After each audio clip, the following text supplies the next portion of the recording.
Good morning, everyone. I entered the Senate the same year that Representative Gabby Giffords was shot. I knew then that the state of political rhetoric was encouraging violence. I think it's imperative now, more than ever, that the leaders in our country disavow violence and lead by example. Through the years, I've personally been exposed multiple times to political violence. I was in the right field batting cage when the crazed shooter unleashed nearly 200 shots at our congressional baseball practice. I'll never forget Steve Scalise valiantly trying to drag his body away as the gunman continued.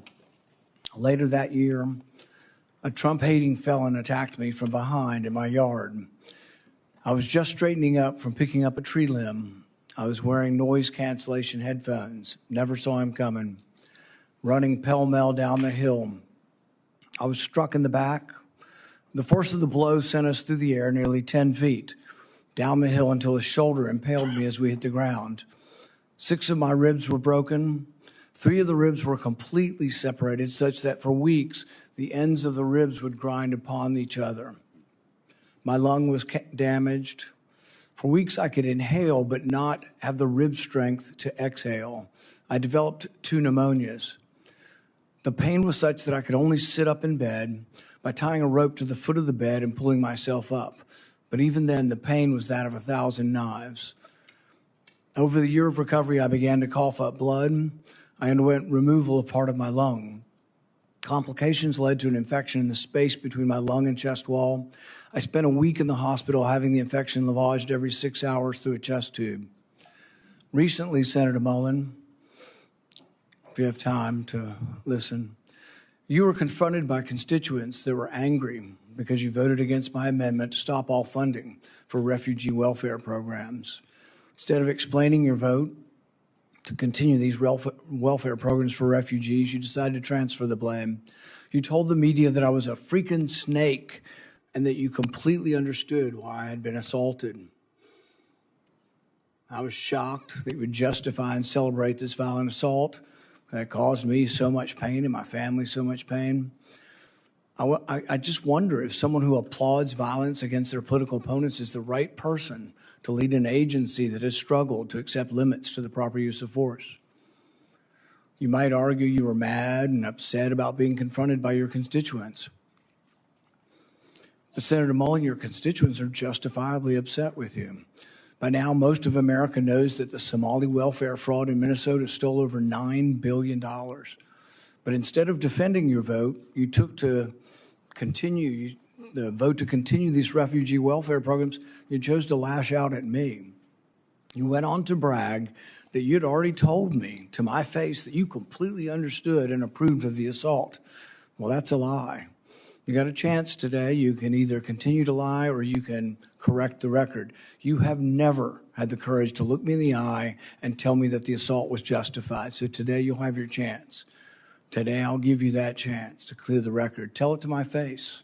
If that's what you believe, tell it to me today. Tell the world why you believe I deserve to be assaulted from behind, have 6 ribs broken and a damaged lung. Tell me to my face why you think I deserved it. And while you're at it, explain to the American public why they should trust a man with anger issues to set the proper example for ICE and Border Patrol agents.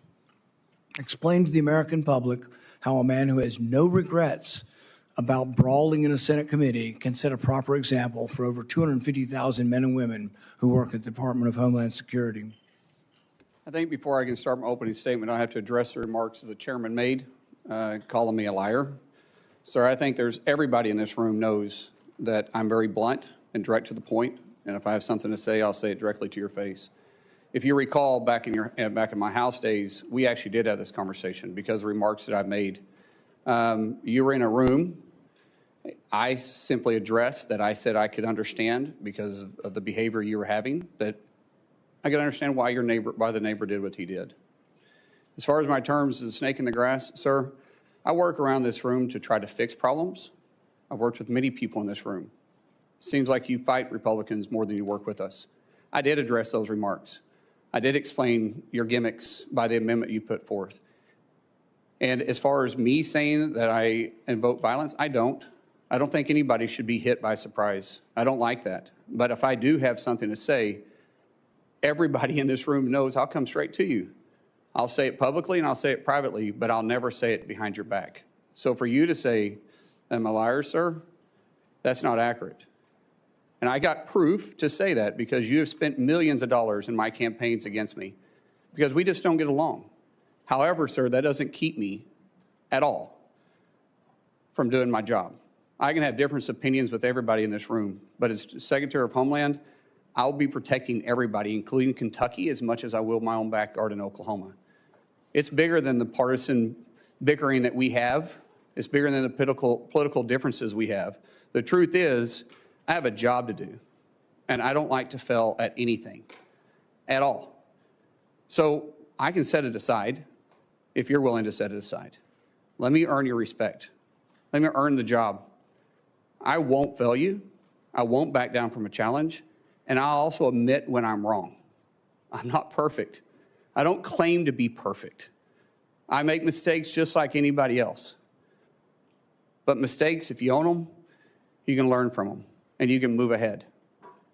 And I'll make that commitment to you.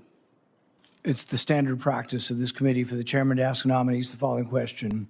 Do you agree without reservation to comply with any request or summons to appear or testify before any duly constituted committee of Congress if you're confirmed? I do. We'll now proceed to 7 minutes of questioning. The record should show, and I think will show, a lack of contrition, no apology, and no regrets for your support. You completely understand the violence that was perpetrated on me. You're unrepentant. The only thing you quibble about is whether I met you somehow when you were in the House. I don't think we ever met when you were in the House. And this idea that the only thing you're upset about is not that you were for violence. What you're upset about is that I called you a liar because you said it to my face. So it's really more about this machismo that you have. When in Oklahoma the media asked you about the refugee welfare programs, the programs you voted to continue funding, it was this whole idea that you were going to transfer it because you were uncomfortable, your anger, low impulse control, causes you to then go after and decide that you're going to go after me as well. And so you say you completely understood that I was assaulted from behind, had 6 ribs broken and part of my lung removed, and that was just fine. That's something that you, I guess, approve of as far as resolution of political problems. When I talked to you privately on the phone, there was no apology. You just said, well, we can let our political difference, go by. And you said a few minutes ago, we can just set it aside. Well, political differences we can.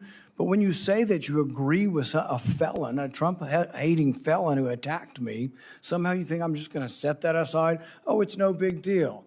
I lay in pain for 2 months, had 6 ribs broken, 3 of them separated, grinding upon bone for months, had part of my lung removed, and you think that's great and to be extolled. I mean, the sheer lack of any kind of self-awareness that you're going to be leading thousands of men and women who will have the use of force, and there's been great questions in our country about how that will be used, and you think a violent attack is just fine. So I guess my first question is, do you think that justifying that kind of violence sets a good example for the men and women of ICE and Border Patrol? Mr. Chairman, first of all, I didn't know the extent of your damage. When the phone call was made, I made it to you and I tried to talk to you.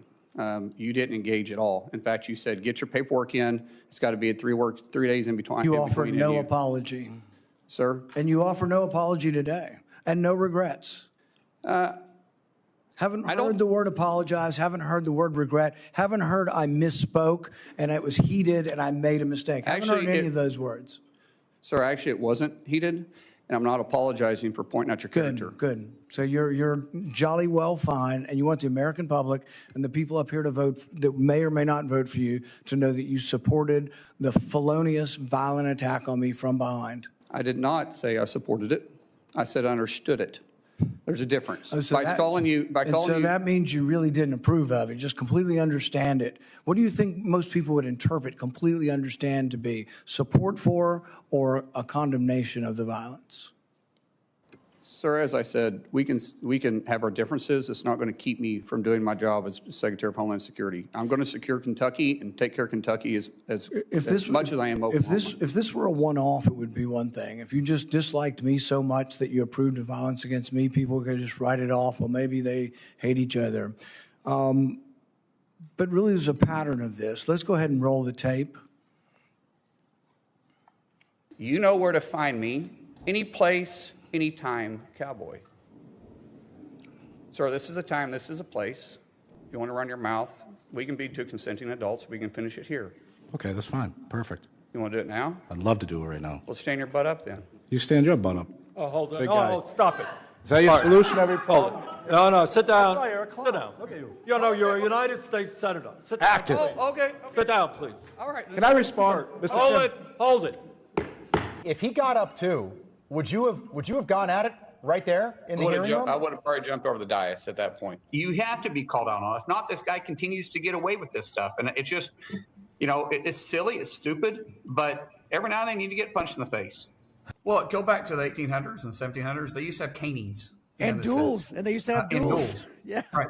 And there was a way that men used to settle their differences. I ignored him 4 times prior to that. And people say, yes, you're supposed to ignore it. Well, you know, I'm not a very good Christian. I try to be a good Christian. And I know people say you're supposed to turn the other cheek. I prefer the David method. But we need to move from an almost By the way, I'm not afraid of biting. I will bite. Biting? I'll bite 100%. Yeah. I mean, a fight, I'm going to bite. I'll do anything. I mean, I'm not above it. And I don't care where I bite, by the way. It just is going to be a bite. In hindsight, any regrets? No, I really don't. So no regrets. In fact, even after your anger had cooled, you were still bragging that if he'd only been brave enough to stand up, you'd have jumped over the dais and taught him a lesson, because that's how men should settle their differences. Do you think fighting as a resolution for political differences is a good example for the men and women of ICE and Border Patrol? As you can notice over my shoulder here is my good friend Sean O'Brien. Both of us have had conversations. Both of us have shaken hands. And both of us agreed we could have done things different. Sean is someone that has become a close friend. We talk all the time. I've been on his podcast. We've talked through this. That's how you handle your differences. Not like this, Chairman. I'm glad you guys are friends now and that you've reconciled. But really, it doesn't get to the real point, whether or not you think violence is the way we settle things. In the days after the fight, you said, and I quote, "Sometimes people just need to be punched in the face." Is that still your opinion, that political disputes can sometimes and often only be resolved by violence? No, I don't always agree with that. I don't believe in political violence. I've made that very clear. But sometimes people do need, theoretically speaking, sir, I get it. It's about character assassination for you. That's the way this game is played. I understand it. And you are making this about you, which is fine, but that doesn't keep me as Secretary of Homeland Security. It's character assassination when you were the one lauding the assault. Who do you think started that character assassination? I'm just repeating what you have done in character assassination. I'm repeating your support for the assault. So that's somehow something I started? No, sir. What I'm saying is you're adding a lot to it. In the days after the fight, you did many interviews in which you justified the violence as historically justified by precedents, such as caning and dueling. Is it today your opinion that the caning of Charles Sumner was not only justified, but argues still for resolving our political differences with violence? What I was simply pointing out is some of the rules that still apply to this body. For instance, dueling with 2 consenting adults is still there.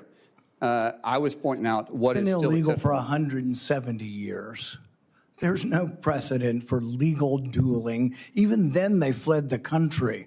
Do you realize that the man that beat Charles Sumner with a cane, he beat him till he was unconscious? You know why no senators intervened? Because his friend held a gun on the other senators, and he kept beating him until he crushed his skull. That's what you're insinuating is the precedent of the Senate, and that's what you live by. That is a very, very dangerous sentiment.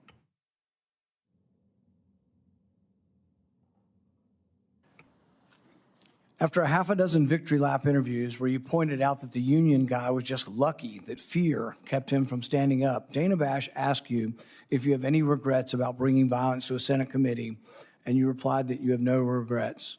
Today you've said you have no regrets about being happy, being completely understanding why I was attacked from behind. You had no regrets about, instigating a brawl in a Senate committee hearing. Are those still your opinions? Mr. Chairman, you're going to have your opinion. I'm going to have mine. As Secretary of Homeland Security, I'm going to bring peace of mind and security to this country, and I'm going to stay laser focused on that. Welcome back to CBS News 24/7. So Kristi Noem out as DHS Secretary. So President Trump sent in his pick to replace. We're talking about this man you see here, Oklahoma Senator Markwayne Mullin. His confirmation hearing just wrapped up. So Senator Gary Peters, one of several who pressed Mullin about comments he has made, specifically about Alex Preddy, who was killed in Minneapolis by immigration agents. At the time, his predecessor, Kristi Noem, called Preddy a domestic terrorist. Mullin said Preddy was deranged. Well, today, senators asked if he wanted to walk that back. Here's his response. After DHS officers shot and killed 2 American citizens this past January, you joined top administrative officials in publicly blaming and disparaging the victims. Following the killing of Renee Good, Secretary Noem called her a domestic terrorist. You, sir, you called Alex Preddy, quote, a deranged individual that came in to cause max damage. Could we expect those kinds of quick responses if you are confirmed as Secretary? Would you be basically, well, you responded as Secretary Noem. Are we going to just expect that same behavior all over again? No, Senator. I have a deep amount of respect for you. We've had our differences, but I do respect you.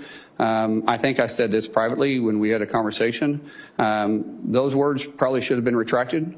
I shouldn't have said that, and as Secretary, I wouldn't. The investigation is ongoing, and there is, like I said, there's sometimes going to make a mistake, and I'll own it. That one, I went out there too fast. I was responding immediately without the facts. That's my fault. That won't happen as Secretary. So you regret that statement? I already said that, yes, sir. Would you want to apologize to the family of Alex Preddy? Well, sir, I just said I regret those statements. Is that the same as an apology?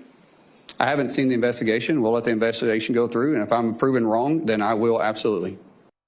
Live now to CBS News congressional reporter Taurean Small. You listen in on that hearing. What are the headlines from your perspective, Taurean?